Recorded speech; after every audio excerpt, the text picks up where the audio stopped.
Buenos días, para mí es realmente un placer esta convocatoria al foro virtual que se va a realizar mañana miércoles y en el que participan o en el que convoca el programa o el proyecto CEPAL Kellogg respecto a la red de innovaciones sociales, con el RISALC, que es la red de instituciones sociales para América Latina, y con la OREALC, UNESCO, que es el principal referente de Naciones Unidas en materia de educación para América Latina.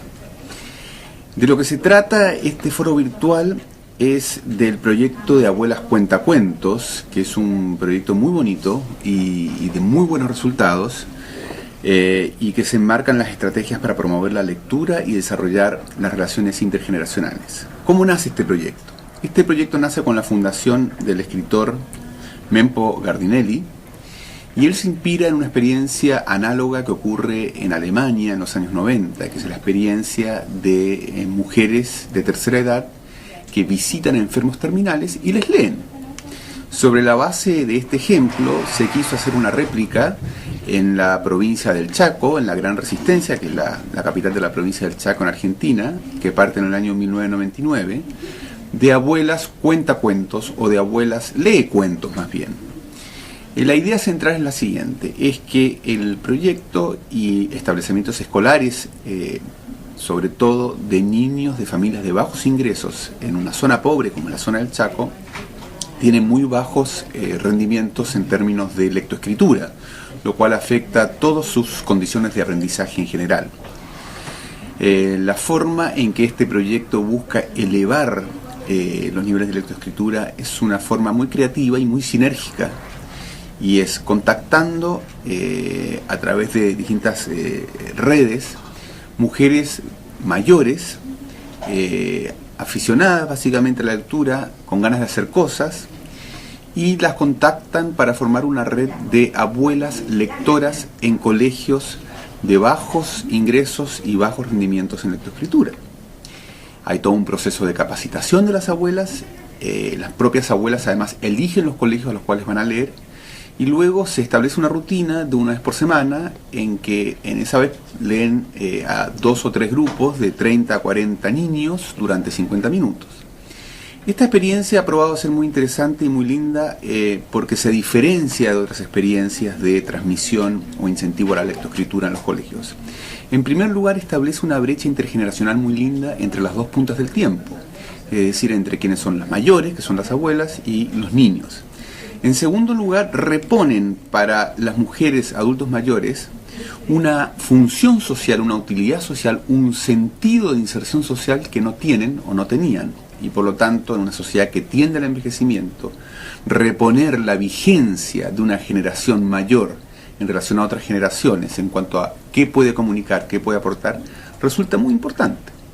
En tercer lugar, es un tipo de ejercicio en que las abuelas no cuentan, sino que leen. Es decir, es muy importante el factor de la lectura.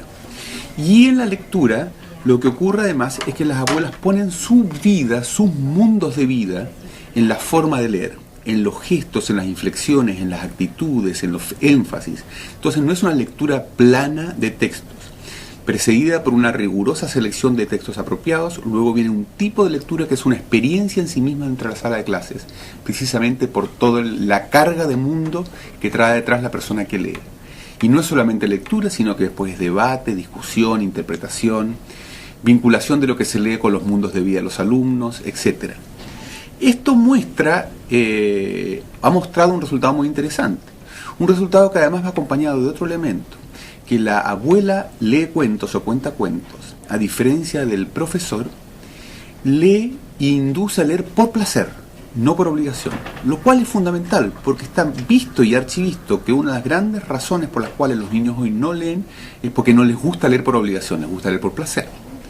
Y el otro elemento adicional que agrega la abuela, que no tiene el maestro a lo mejor, es la carga afectiva de la abuela. Es decir, son niños que en general tienen problemas de privación material y muchas veces de situaciones precarias en los hogares, y por lo tanto un apoyo, un refuerzo afectivo por parte de estas mujeres mayores también resulta muy importante.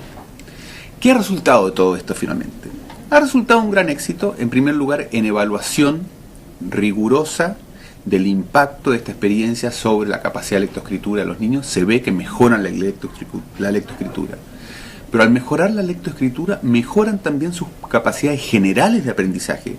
Pues se ha visto precisamente que un buen dominio del lenguaje prepara, ¿no es cierto?, las capacidades cognitivas para otros campos también.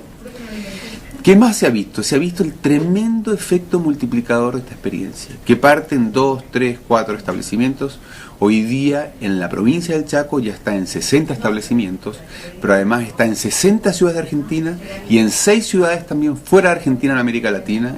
Una de ellas que lo aplicó, lo asumió prácticamente como política de ciudad, que es la ciudad de Medellín en Colombia.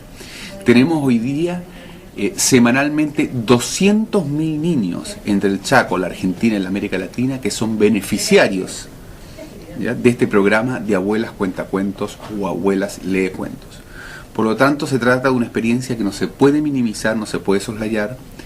Es una experiencia ya demográficamente importante por la cantidad de gente que beneficia y porque es capaz de articular de una manera sinérgica, bonita, poética, necesidades de aprendizaje de los niños y necesidades de pertenecer a la sociedad por parte de los adultos mayores. Por eso reitero la importancia de este proyecto, de esta iniciativa y de la convocatoria a este foro virtual mañana.